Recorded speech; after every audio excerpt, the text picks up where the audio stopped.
jaram jam jaram jaram jam jam jaram jaram jaram jam jam jaram jaram jaram jam jam jaram pada jaram Bapak jaram Haji jam. Roma Irama, waktu dan tempat dipersilakan.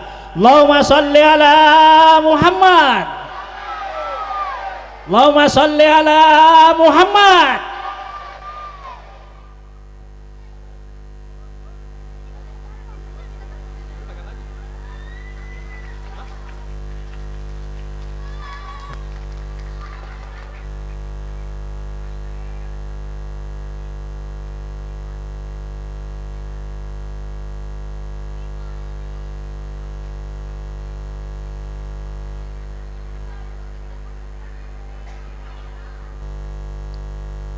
Assalamualaikum warahmatullahi wabarakatuh.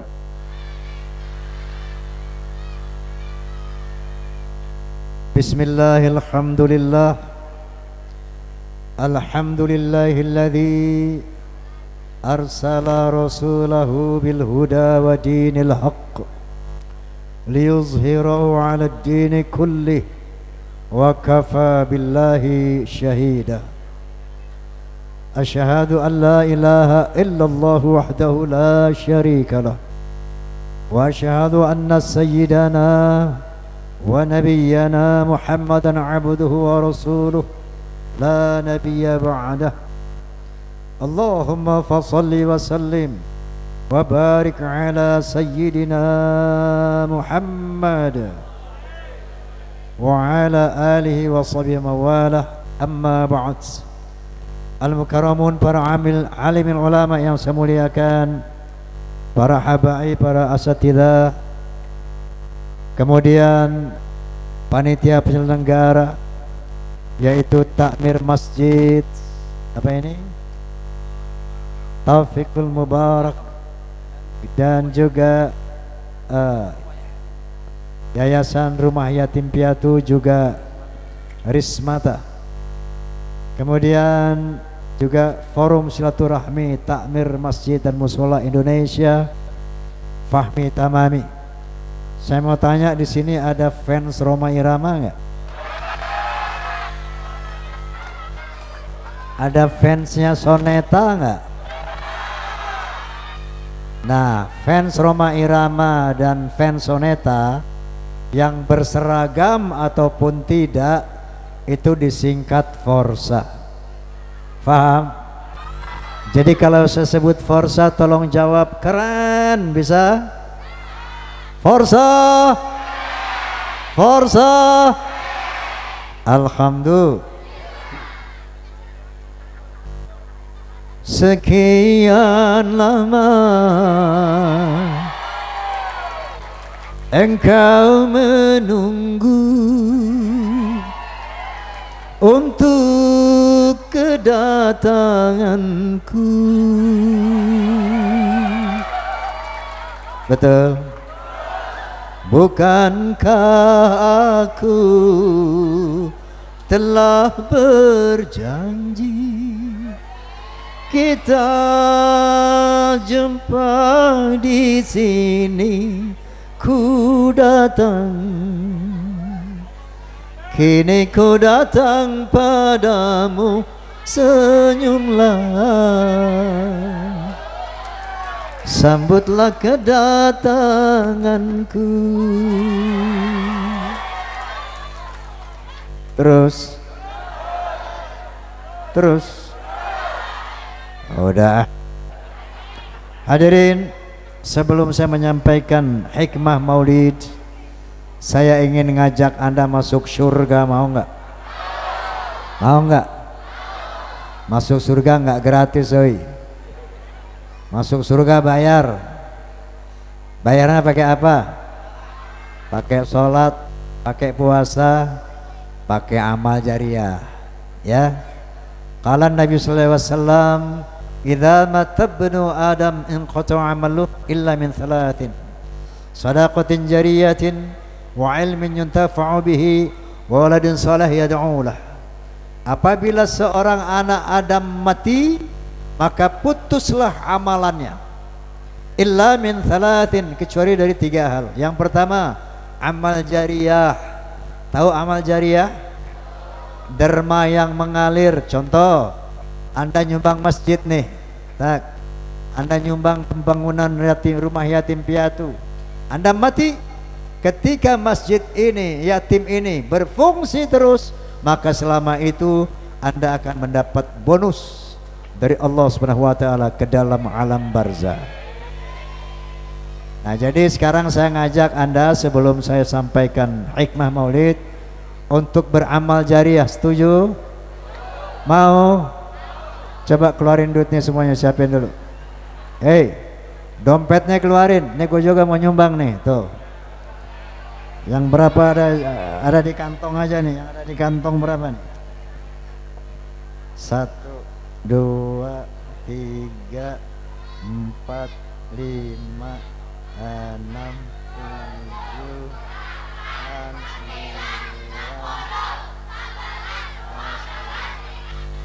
12. Jadi 1.200.000 ada lagi di kantong nih, ya. Coba sekarang siapkan semuanya uang, ya. Yang nggak punya duit, cincin boleh, gelang boleh, jam tangan boleh. Oke? Mana saya serahkan kepada panitia, mana panitia? Mana para petugas? Coba silahkan diedarkan apa kotak-kotak itu sumbangan sambil kita baca sholawat, oke? Salatullah salamullah ala taha rasulillah. Salatullah salamullah ala yasin habibillah. Semuanya salat ala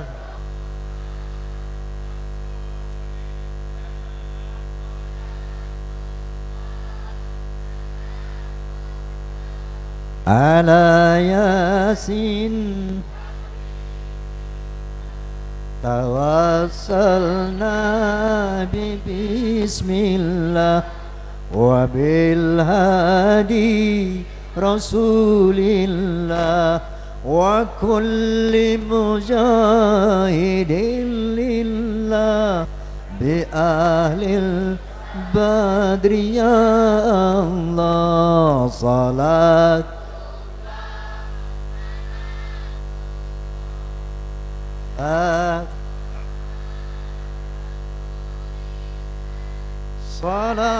salatullah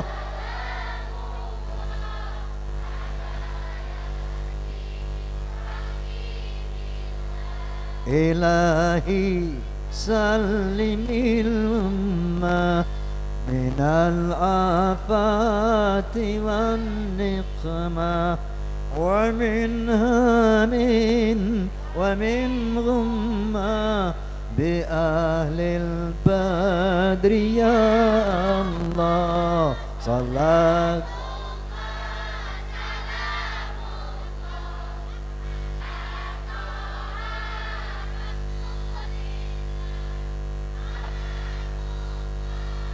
salamullah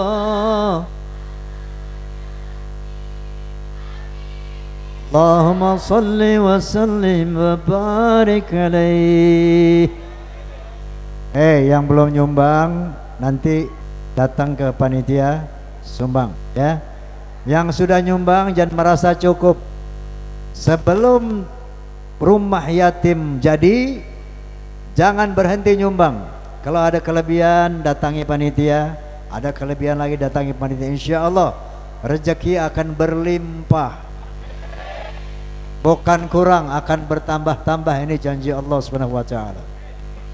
Baik, mengadakan Maulidur Rasul tujuannya adalah dalam rangka mempertajam, memperdalam pengenalan kita terhadap sosok beliau sallallahu alaihi wasallam.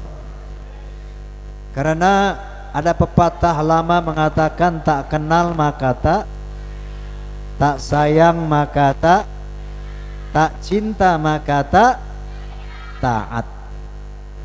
Karena ada perintah dari Allah Subhanahu wa taala, "Wa ma atakumur rasulu fakhudhuhu wa ma nahakum anhu fantahu.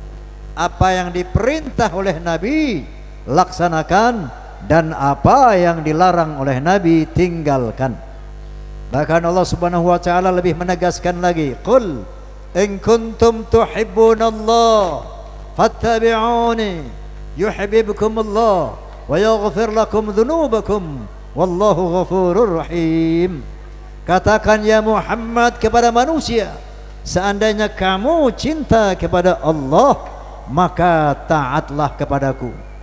Kalau kamu taat kepada Muhammad, maka Allah akan mencintai kamu dan akan mengampuni dosa-dosamu. Kira-kira mau dicintai Allah? Mau diampuni dosa kita oleh Allah? Syaratnya taati Nabi Muhammad.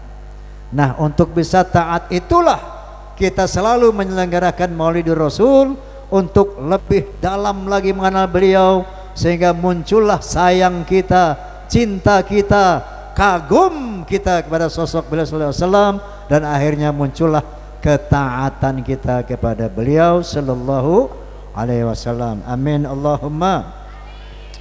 Dalam hal ini saya ingin mengemukakan biografi singkat beliau. Boleh? Boleh. Beliau adalah Muhammad bin Abdullah bin Abdul Muttalib bin Hashim bin Abdi Manaf bin Qusay bin Hakim bin Murrah bin Ka'ab bin Lu'ay bin Ghalib bin Fihr bin Malik bin An-Nadar bin Kinanah bin Khuzaimah bin Mudrikah bin Ilyas bin Mudar bin Nizar bin Ma'ad bin Adnan. Selanjutnya beliau adalah keturunan Nabi Ismail alaihissalam bin Nabi Ibrahim alaihissalam. Terlahir pada subuh harinya hari, lo mesti hafal ini, hari apa? Hari Senin. Tanggalnya tanggal 12, bulannya bulan Rabiul Awal, tahunnya tahun tahun gajah, bukan tahun macan. Kenapa dinyatakan lahir pada tahun gajah? Karena ketika beliau sallallahu alaihi wasallam dilahirkan, terjadi penyerangan tentara gajah di bawah pimpinan Raja Abraha yang tujuannya mau menghancurkan Ka'bah. Nah, Allah murka, kemudian diturunkanlah pasukan Allah yang berupa burung. Kemudian burung ababil itu menggenggam batu-batu api dan melontari tentara gajah sampai lumat seperti rumput yang dikunyah. Cerita ini, kisah ini diabadikan Allah dalam surat Al-Fil. Masih hafal? Alam taro kaifa fa'ala rabbuka alam yaj'al kaidahum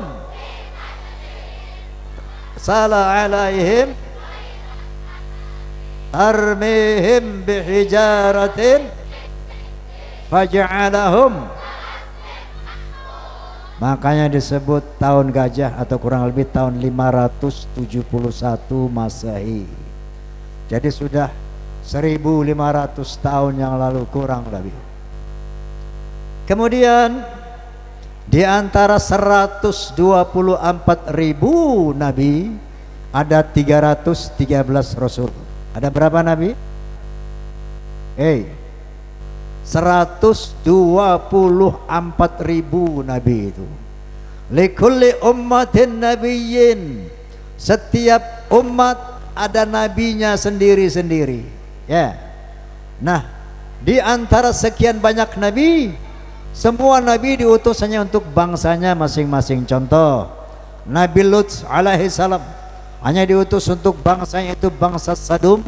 Nabi Hud alaihi salam diutus untuk bangsanya itu bangsa Ad. Nabi Saleh alaihi salam diutus untuk bangsa itu bangsa Nabi Saleh untuk bangsa Thamud. Begitu juga Nabi Isa alaihi salam yang di dunia internasional dikenal dengan nama Yesus Kristus. Beliau juga hanya diutus untuk bangsa Israel saja. Hal ini dijelaskan oleh Allah Subhanahu wa taala dalam Al-Qur'anul Karim, wa yu'allimuhul kitaba wal hikmah wa taurata wal injil wa rasulan ila bani Israel. Nabi Isa aku ajarkan kitab-kitab, aku ajarkan ilmu hikmah, aku ajarkan Taurat, Injil, dan aku utus dia sebagai rasul buat bangsa Israel. Hal ini dikuatkan juga dalam Injil Matius pasal 10 ayat 5 dan 6 yang berbunyi, ke-12 murid itu diutus oleh Yesus, kemudiannya berpesan kepada mereka, jangan kalian menyimpang ke jalan bangsa lain atau memasuki kota orang Samaria, melainkan pergilah kepada domba-domba Israel. Jadi semua nabi tugasnya hanya untuk bangsanya masing-masing, faham? Lain dengan Nabi kita Muhammad SAW. Beliau tidak hanya diutus untuk bangsa Arab saja, tapi beliau diutus untuk seluruh bangsa di dunia, untuk seluruh manusia di dunia. Sebagaimana firman Allah Subhanahu wa taala, "Wa ma arsalnaka illa kafatan linnas." Ya Muhammad, tidaklah engkau aku utus kecuali untuk seluruh manusia di dunia, termasuk buat orang muara angke. Alhamdulillah. Karena misi beliau berskala internasional, maka beliau dibekali dengan Al-Quranul Karim, kitab suci, ya, yang lengkap, 30 juz, 114 surat, 6.666 ayat, paling tebal dari seluruh kitab suci.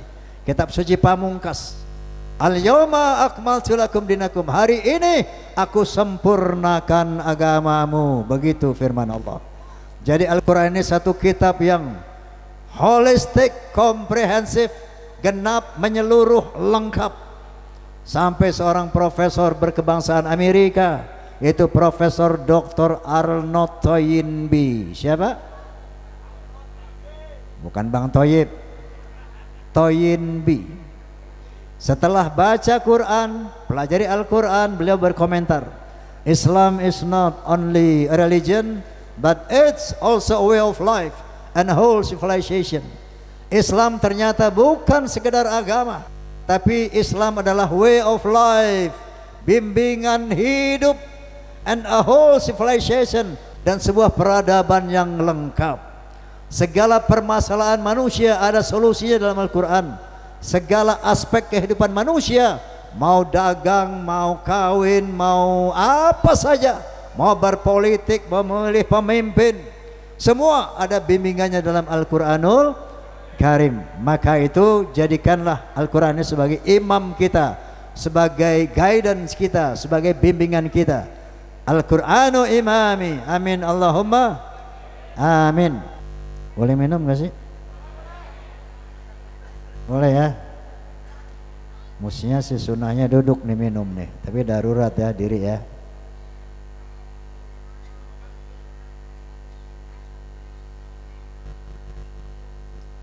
Nah, kelebihan beliau yang pertama itu. Yang kedua mengenai sholawat, 124.000 nabi, nggak ada Allah dan malaikat bersolawat illa kepada Nabi Muhammad. Bagaimana firman Allah Subhanahu wa taala, innallaha wa malaikatahu yusalluna 'alan nabi.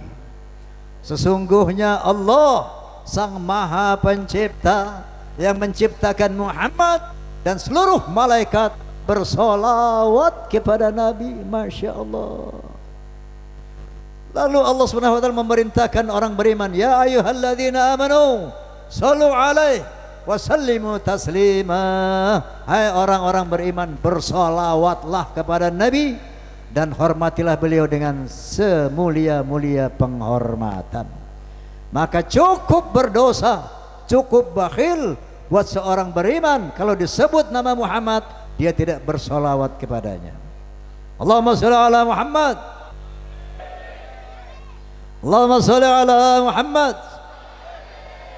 Dan Nabi bersabda, man shalla alayya salatan wahidatan sallallahu alaihi bihi asran, wa man shalla alayya asran sallallahu alaihi mi'atan, atau kama qala Rasulullah sallallahu alaihi wasallam. Barang siapa yang bersolawat kepadaku 1 kali, maka Allah akan bersolawat kepadanya 10 kali. Barang siapa yang bersolawat kepadaku 10 kali, maka Allah akan bersolawat kepadanya 100 kali. Masya Allah. Jadi banyaklah solawat, karena dengan solawat itu pada hakikatnya mengundang solawat Allah untuk kita. Kalau Allah sudah bersolawat kepada kita, insya Allah berkah selamat dunia akhirat. Paham? Paham? Yang ketiga apa? Syafa'ah. Apa itu syafaat? Rekomendasi untuk minta bisa menolong manusia kepada Allah Subhanahu wa taala. Pada hari kiamat nanti, semua manusia berbondong-bondong menuju para nabi minta syafaat, minta pertolongan. Semua angkat tangan, kami tidak diberi izin oleh Allah Subhanahu wa taala untuk memberi syafaat kepada manusia. Silahkan datang kepada Nabi Muhammad, karena hanya beliau yang diberi izin oleh Allah untuk memberikan syafaat kepada manusia. Dalam hal ini Nabi menjelaskan, likulli nabiyyin da'watun qad da'a biha fastujibat. Semua nabi punya doa pamungkas, dan mereka telah menyampaikan doa-doa pamungkasnya, dan Allah telah mengabulkan doa-doa mereka. Tapi aku simpan doa pamungkasku agar aku jadikan syafaat buat umatku pada hari kiamat. Masya Allah.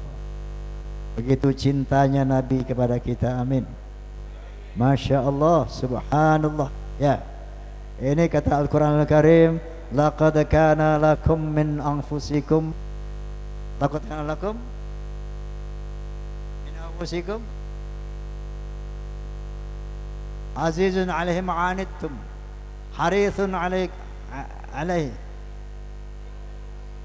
bil mu'minin raufur rahim. Sungguh telah datang seorang rasul dari bangsamu yang begitu azizun alaih ma'anittum, berat baginya melihat penderitaan orang-orang beriman. Kalau ada orang Islam tersiksa, teraniaya, berat hidupnya, beliau merasa berat, merasa tersiksa. Harithun alaih, hadithun alaikum. Dan beliau hanya ingin umatnya berbahagia, selamat dari dunia sampai akhirat. Dengan orang-orang beriman, dia sangat santun dan sangat mencintai. Inilah akhlak Rasulullah. Makanya doa pamungkasnya disimpan untuk bisa dijadikan syafaat untuk umatnya nanti pada hari kiamat. Mau dapat syafaat Nabi, mau dapat pertolongan Nabi, syaratnya cintai dan taati Nabi. Medianya adalah si antara Maulidur Rasul. Amin. Dan yang keempat, kelebihan beliau adalah masalah akhlak. Apa itu akhlak? Akhlak itu kalau bahasa Indonesia kelakuan, perilaku. Kalau bahasa Inggris attitude. Kalau bahasa Betawi lagu. Tapi bukan lagu kasoneta, bukan. Lagu lo tengik. Nah, maksudnya kelakuanmu tengik. Tahu tengik? Tahu apa? Lagu lo perak. Orang Betawi ini. Apa itu perak? Beras maur, beras murah. Ya. Nah, jadi akhlak adalah perilaku, kelakuan. Secara orientatif akhlak ada 3. Akhlak kepada Allah, akhlak kepada sesama manusia, akhlak kepada alam, hewan dan tanaman. Akhlak kepada Allah dicontohkan oleh Rasulullah SAW, akhlakul karimah. Secara kualitatif akhlak ada 3. Akhlakul karimah yang mulia, akhlakul ammah, akhlak yang standar, akhlakus sayyi'ah, akhlak yang buruk. Kalau ada orang Islam ya nggak pernah sholat, nggak pernah puasa, ini berakhlakus sayyi'ah kepada Allah. Kalau ada orang Islam sholat 5 waktu, puasa di bulan Ramadan tanpa mengerjakan sholat-sholat sunat, puasa sunat, ini akhlakul ammah, akhlak yang standar. Tapi yang dicontohkan Rasulullah akhlakul karimah kepada Allah. Di samping sholat 5 waktu, beliau sholat sunat sampai bengkak kakinya. Masya Allah. Di samping syamu Ramadan, beliau puasa sunat Senin Kemis. Masya Allah. Beliau adalah sosok yang maksum, yang diampuni kesalahannya dan dosanya.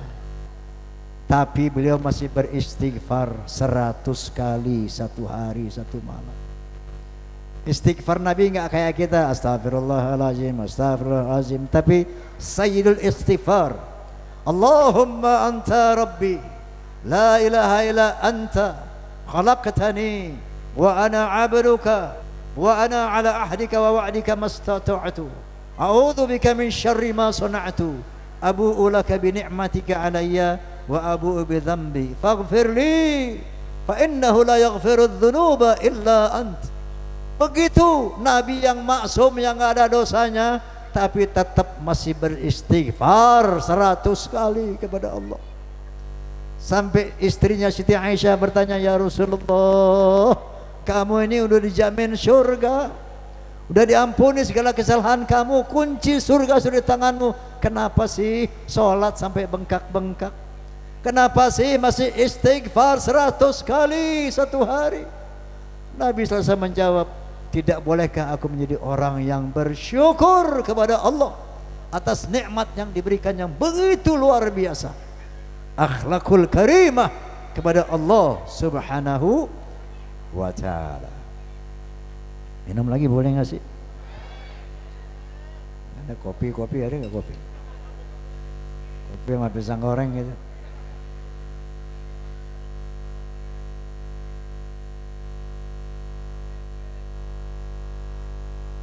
Sampai mana tadi? Sampai kopi. Nah, akhlak kepada hewan dan tanaman. Contoh Nabi berakhlak kepada hewan. Satu saat di rumah beliau ini ada kucing. Waktu mau pergi sholat, ujung serbannya ditidurin sama kucing. Begitu nyenyaknya tidur kucing sampai melingkar gitu. Ya, demi tidak mengganggu nyenyaknya sang kucing, enggak diseret begitu ini sorban, tapi digunting sama beliau, tak tak tak tak, baru diambil sisa potongannya itu buat sholat. Masya Allah. Bu, ibu di mana sih? Bu, kalau ibu kain ibu ditidurin kucing gimana kucing bu?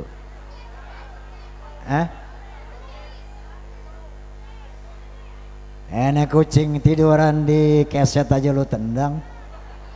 Betul.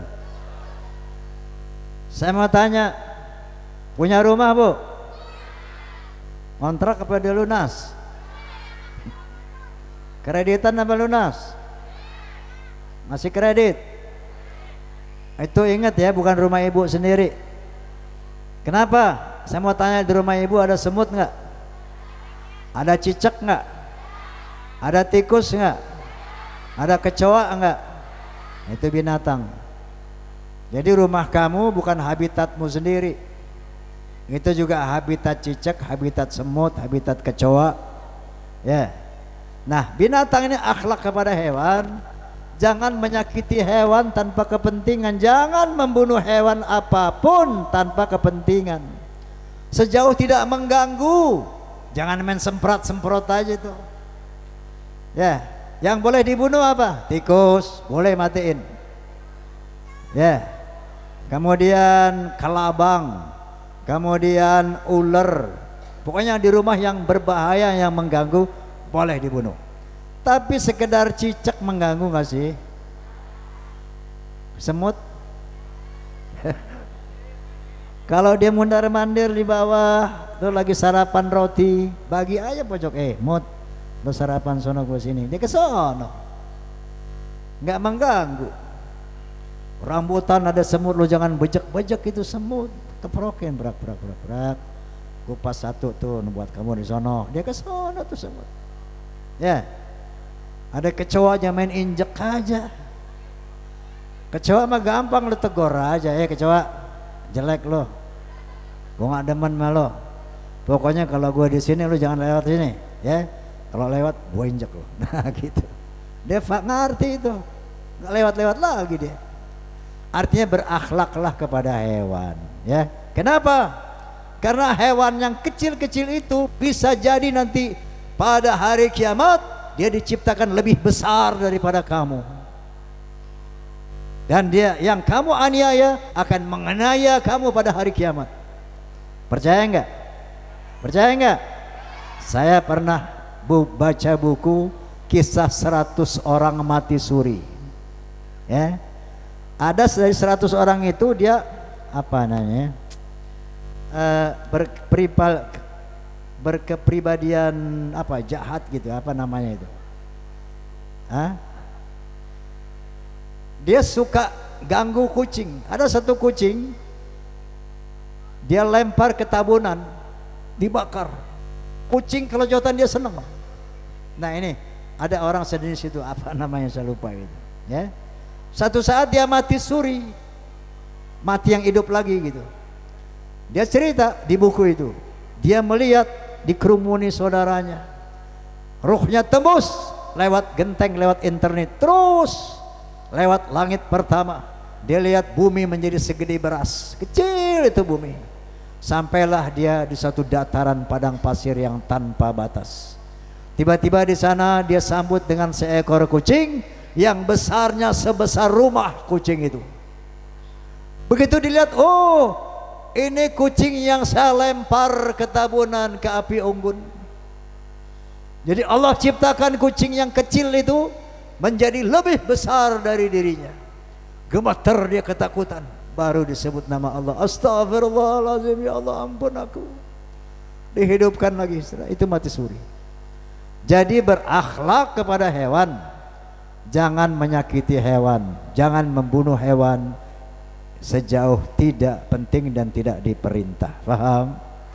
Paham? Nah, berakhlak kepada tanaman. Tanaman ini ada pohon nggak sini? Udah nggak ada pohon ya? Pohon itu makhluk Allah yang hidup. Dia punya ruh, indikasinya dia bisa tumbuh. Dari kecil gede berkembang berbuah. Artinya dia tumbuh, dia punya ruh. Dan dia punya jenis kelamin, ada gendernya. Allah Subhanahu wa taala menjelaskan itu. Subhanalladzi khalaqal azwaja kullaha mimma tumbitul ard. Maha suci Allah yang telah menciptakan pohon-pohon di muka bumi berpasang-pasangan. Jadi ada pohon pisang laki, ada pohon pisang perempuan. Ada pohon mangga laki, ada pohon mangga perempuan. Semua ada dua jenis pohon itu. Ya. Jadi makanya buat cowok-cowok nih saya ingatkan, kalau manjat pohon lihat-lihat pohonnya. Jangan pohon cewek lo naikin, ntar lo betah nggak mau turun. Ya. Ibu-ibu juga hati-hati kalau berteduh lihat pohonnya. Dan berteduh di bawah pohon cowok. Ya. Ntar lo betah nggak mau jalan. Nah, jadi mereka ada gender, ada jenis kelamin. Dan mereka kawin. Berkembang biaknya pohon itu dengan dua makhluk. Dengan kumbang, yang ngawinin pohon itu kumbang dan angin. Allah Subhanahu wa taala berfirman, wa arsala riyaha lawaqiha. Aku utus angin sebagian untuk mengawinkan pohon yang dimaksud di sini. Jadi Pak Bu, kalau ada angin ribut, kamu nggak usah ikut ribut, tenang aja. Itu pohon lagi pada kawin. Ya. Kalau ada pohon rubuh, berarti pohon udah tua tuh. Rubuh dia. Makanya yang udah pada tua jangan pada kawin. Ya. Tak rubuh loh. Nah, berakhlak kepada pohon. Dia itu yusabbihu lahu ma fis samawati wal ard. Semua yang di langit dan di bumi bertasbih kepada Allah, termasuk pohon dengan caranya masing-masing. Pohon bertasbih, gunung bertasbih, semua bertasbih kepada Allah dengan caranya. Berakhlak kepada pohon. Satu, jangan potak-potek pohon tanpa kepentingan. Hujan nggak ada payung, ada pohon pisang, jangan main tarik aja berebet. Cari pisau yang tajam, bismillah Allahu akbar, seret. Karena kalau Anda tarik pohon, itu dia merasa sakit. Dia punya rasa pohon itu. Kalau Anda belai, Anda rawat, dia merasa nikmat. Masya Allah, pahalanya besar. Bu, Bu, saya nggak tanya bapak, soalnya ibu yang suka punya taman kecil di rumah ya Bu ya. Ada di pot, punya kembang pot Bu, pot kembang. Punya, ada taman kecil di rumah. Itu kalau pagi ya, habis sholat subuh sarapan, urusin tuh pohon. Baca kalimatut thayyibah, siramin la ilaha illallah la ilaha, atau salawat Allahumma sholli ala Muhammad. Masya Allah, pahalanya besar. Berakhlak kepada pohon dan berakhlak kepada manusia. Rasulullah SAW adalah satu tokoh multi capacity. Artinya dia tidak hanya sebagai seorang nabi, tapi beliau seorang kepala negara, seorang kepala ulama, seorang pemimpin, seorang pedagang, segala macam. Nah, beliau di dalam setiap kapasitasnya itu memiliki akhlakul karimah. Pernah beliau didatangi pimpinan-pimpinan kafir Quraisy yang udah pusing, sakit hati melihat dakwah Nabi Muhammad semakin maju, pengikutnya semakin banyak. Akhirnya didatangilah pamanda beliau di mana Nabi tinggal di sana, yaitu Abu Thalib. Hai Abu Thalib, sampaikan kepada kemenakan Muhammad, seandainya dia mau menghentikan dakwah Islamnya, mencopot akidahnya, maka akan aku berikan dia jabatan tahta. Silahkan pimpin di Jazirah Arab, jadi raja. Akan kau berikan harta sebanyak apa dia mau, akan kau berikan wanita dari negara mana dia mau, asal copotin akidah Islamnya, hentikan dakwah Islamnya. Baik, saya sampaikan, kata Abu Thalib. Disampaikanlah pesan para pimpinan kafir Quraisy tadi. Ya Muhammad, menurut para kafir Quraisy, kalau kamu menghentikan dakwah Islammu, maka kamu akan dijadikan raja, diberikan tahta, akan diberikan harta dan apa saja yang kamu mau. Apa jawab Rasulullah, Bu, Pak? Qala Nabi sallallahu alaihi wasallam, ya ammi, wallahi law wada'u syamsa fi yamini wal qamara fi yasari ala an atruka hadzal amr. Wahai pamanda, jangankan mereka mau ngasih tahta, harta dan wanita, seandainya mereka mampu meletakkan matahari di tangan kananku dan bulan di tangan kiriku, niscaya tidak akan aku tinggalkan dakwah Islam ini sebelum Islam ini bersinar atau aku binasa karenanya. Akhlak sebagai ulama, tidak transaksional. Akhlak sebagai pemimpin, anti rasuah, anti korupsi. Dan sebagai manusia biasa, Masya Allah ya, beliau kepada keluarganya, Masya Allah, luar biasa. Beliau tuh kalau panggil istri nggak panggil nama, apalagi poyokan, enggak. Panggil istri itu dengan nama-nama sanjungan, sayang, cinta, kalau anak sana honey, sweetie, darling, kayak gitu kira-kira ya. Panggil dengan penuh kasih sayang. Itu panggil Aisyah saja, beliau memang punya kulit yang putih cemerlang. Nabi panggil beliau apa? Ya Khumairah, wahai si kemerah-merahan. Oh, akhlak Nabi kepada istrinya. Enggak kayak Muhammad orang angke, manggil bini sembarangan aja, pesek. Mesra kepada istri ya. Sangat Masya Allah, romantis, bertanggung jawab, luar biasa. Dan beliau tuh enggak otoriter, mentang-mentang ngasih makan sama istri, nggak tulak pinggang, suruh ini suruh itu, bikin ini, bikin ini itu. Nabi selalu suka membantu pekerjaan istri, meringankan pekerjaan istri. Kalau beliau melihat istrinya lagi, misalnya lagi kerja apa, dia mau perlu apa, nggak suruh istri, dia kerjain sendiri. Kenapa? Istri saya lagi sibuk. Nah, akhlak Nabi. Sampai-sampai beliau pernah menjahit kasutnya sendiri. Kenapa? Karena istrinya sedang sibuk bekerja. Sangat suka membantu istri, pekerjaan istri. Nah makanya karena Nabi orang yang sangat saleh, istrinya pun semuanya salehah. Masya Allah.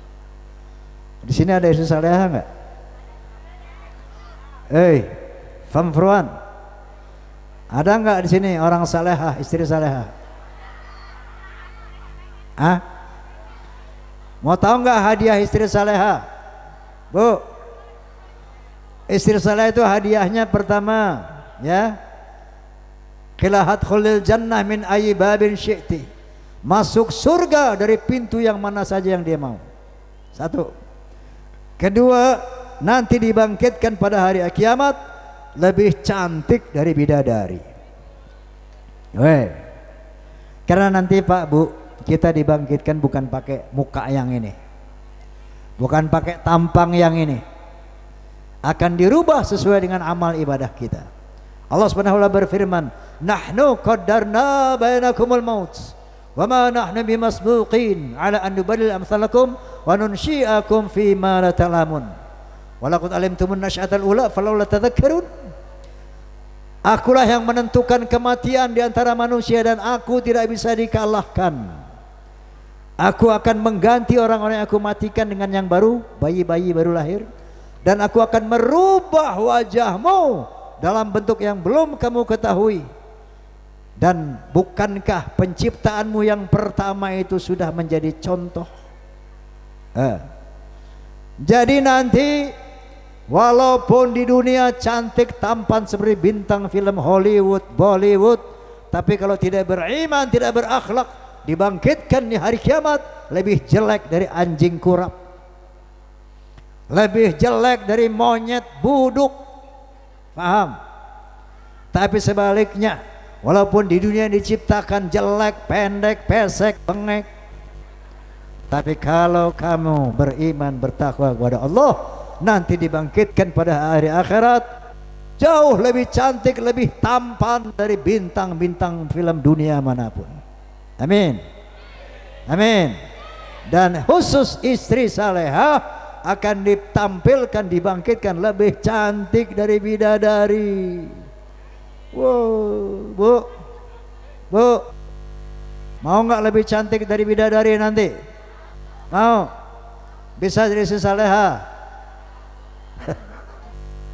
Mau lebih cantik bidadari? Mau? Sanggup jadi istri salehah? Istri salehah itu syaratnya 5, Bu. Pertama, idza sholatil mar'atu khamsaha, salat 5 waktu. Sanggup? Sanggup? Wa shamat syahraha, puasa bulan Ramadan. Sanggup? Yang ketiga, idza nazarta ilaiha saratka, enak dilihat oleh suami lahir dan batin. Artinya apa? Penampilannya dijaga, selalu rapi, dan batinnya, akhlaknya bagus, nggak bawel, nggak cerewet. Sanggup loh?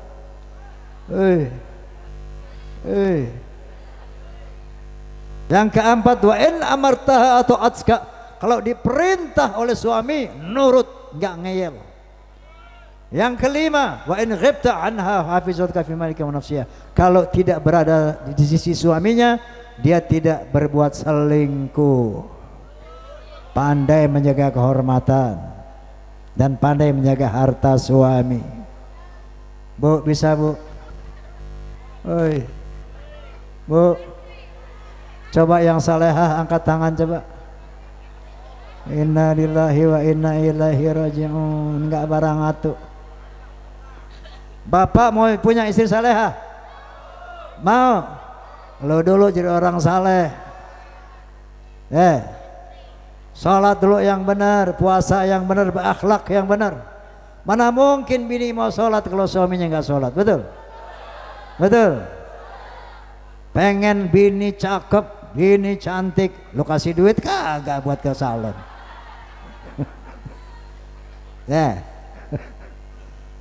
Istri itu dirawat biar kece terus gitu loh. Dengan pakai duit. Suruh diet, nih sayang, diet ini ya, makan yang enak tuh apel, daging, ayam, begitu. Olahraga ya sayang, gitu. Insya Allah kalau suami saleh, istrinya salehah. Amin. Amin. Boleh minum nggak? Ini Zainuddin MZ, Allahumma gfir lahu warhamhu, amin.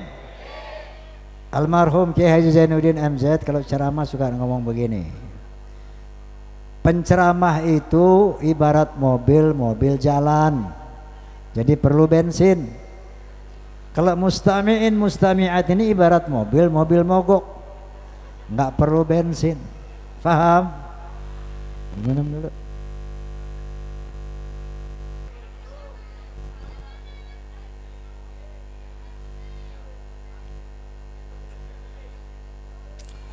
Jadi lengkaplah sudah akhlak kepada Allah, akhlak kepada manusia. Pernah Nabi ini sebagai manusia jalan mau ke masjid lewat gang kecil. Di sana biasa di Mekah tuh ada rumah dari tanah. Ada Yahudi yang benci banget sama Nabi, kalau lewat diludahin. Nabi cuman mengusap, menoleh, tersenyum. Diludahin, mengusap, menoleh, tersenyum. Sampai satu saat Nabi lewat, yang ngeludahin nggak ada. Dia tanya pada orang yang berdiri di sana, Mas, itu kemana yang suka berdiri di sini? Oh, itu si Fulan ya Muhammad. Kemana? Dia lagi sakit. Mana rumahnya? Tuh. Nabi balik lagi ke rumah, minta kurma, susu, roti sama istrinya. Buat apa ya Rasulullah? Saya mau menyambangi orang sakit. Masya Allah. Padahal yang sakit itu yang suka meludahi dia. Hinaan, cacian, bulian, bahkan penganiayaan. Pernah di Taif dilempari batu Nabi, berdarah kaki, tangan dan wajahnya. Jibril alaihissalam, malaikat yang selalu mendampingi beliau, kesal juga. Berbisik sama Nabi, ya Muhammad, angkat tanganmu kepada Allah agar mereka diazab, biar nanti aku yang himpit mereka dengan dua bukit. Sebagaimana para nabi sebelum kamu, kalau mereka umatnya berduhaka, dia angkat tangan, ya Allah azab umatku, azab umatku. Sekarang kamu angkat tangan, biar aku yang azab mereka.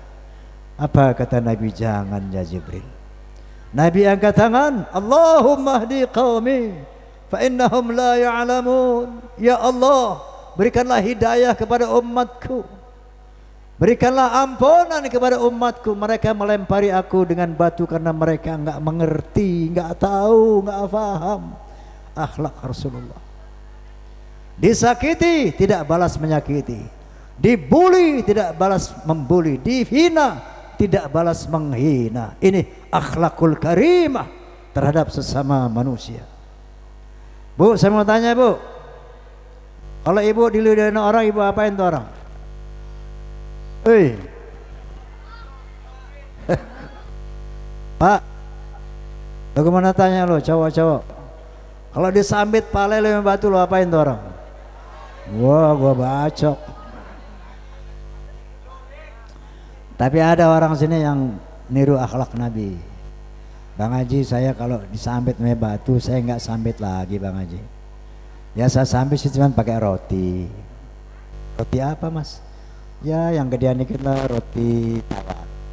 Terus dalamnya saya isi batu bata.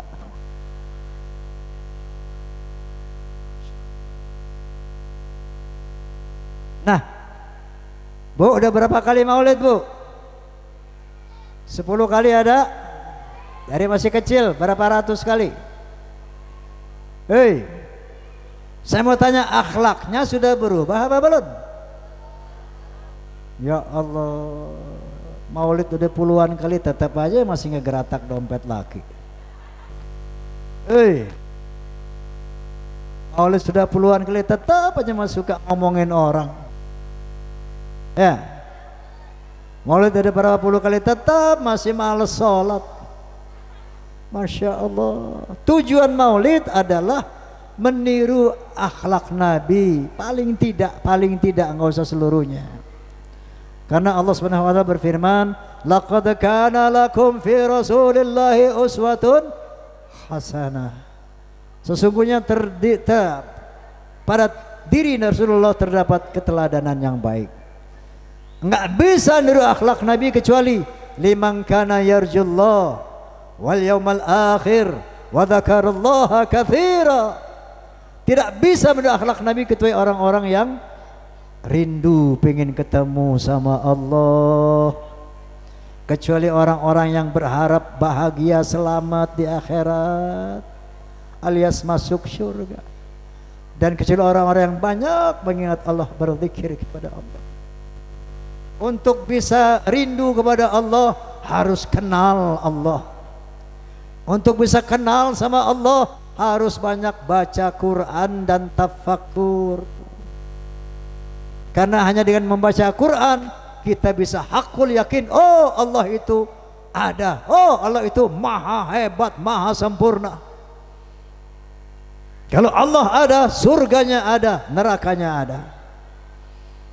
Kalau orang berkeinginan masuk surga, dihina orang kecil, disakiti orang kecil, enggak marah. Kenapa? Saya pengen masuk surga. Kalau saya balas dia menyakiti dia, sama gua sama dia sama jeleknya, dua-duanya masuk neraka. Dia hina gua hina lagi, sama jeleknya. Tahu kalau orang beriman itu kenapa enggak marah? Kenapa Nabi enggak marah dihina orang? Bahkan dia kasihan sama yang menghina, karena beliau tahu kasihan deh loh, orang yang menghina itu rugi. Masya Allah. Coba dengar firman Allah, ya ayyuhalladzina amanu ijtanibu katsiran minadh-dhann inna ba'dadh-dhanni itsm wa la tajassasu wa la yaghtab ba'dukum ba'dha. Hai orang-orang beriman, jauhilah buruk sangka, suudzon. Hei, itu tetangga punya mobil, baring-baring korupsi. Awas. Wala tajassasu, jangan ngintip-ngintip, jangan cari-cari kelemahan, kesalahan orang lain. Apa nih kesalahannya? Apa keburukannya? Jangan wala tajassasu. Wala yaghtab ba'dukum ba'dha. Jangan suka menggunjing, menjelekkan sesama kamu. Kalau kamu melakukan itu, mau tahu sanksinya? Ayuhibbu ahadukum ayakula lahma akhihi maitan. Kamu suka makan daging bangkai saudaramu sendiri? Artinya apa? Lo lagi ngomongin orang, itu Allah umpamakan kamu sedang makan daging bangkai yang kamu omongin. Lo lagi ngomongin si Udin, daging bangkai si Udin lagi kamu makan itu. Artinya apa? Kamu tengah mengambil dosa-dosa si Udin. Lo omongin dia kejelekannya, kita sama juga dengan mengambil dosa-dosanya, kita makan dosanya itu. Jadi hati-hati ya, berakhlakul karimah kepada sesama manusia. Makanya kalau kita faham hukum, kita nggak berani menjelekin orang karena kita rugi. Kalau orang jelekin, orang hina, kita nggak berani balas jelekin karena sama-sama rugi. Paham ya Pak, Bu? Ya. Gue minum dulu.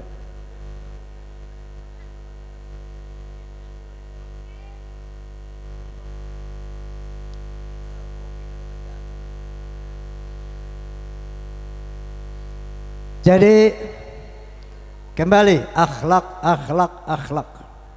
Memperingati Maulid Rasul tidak bukan untuk meningkatkan akhlak kita kepada Allah, kepada manusia, kepada hewan. Nah, apa tadi? Astagfirullahaladzim. Saya punya syair, punya lagu ya, tapi saya minta semuanya duet. Setuju? Setuju? Dalam berbicara harus memakai akhlak. Akhlaknya rame-rame. Akhlak, oke?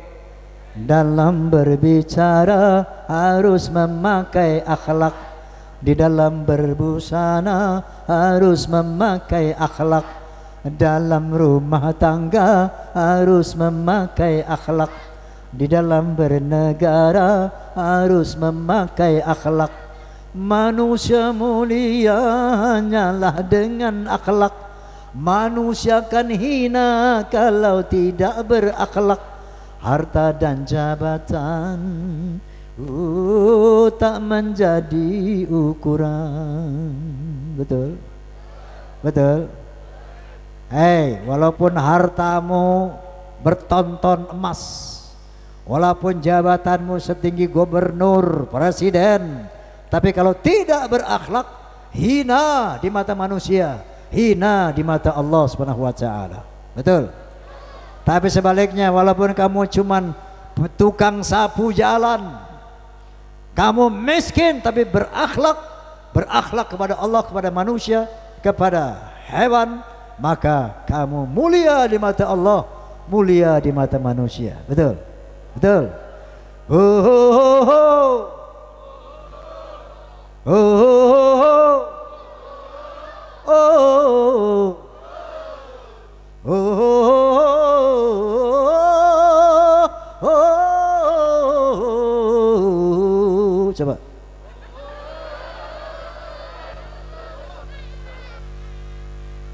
Oh, kata Arsalullah.